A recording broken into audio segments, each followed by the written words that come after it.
Hey everyone, in today's video, I am going to show you how to remove encryption on your PDF. So let's get started. So I have a sample PDF right here, and when I open it, it would have this password.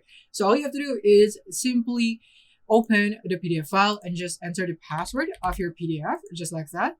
So I recommend that you open it using your browser so that you would have these options.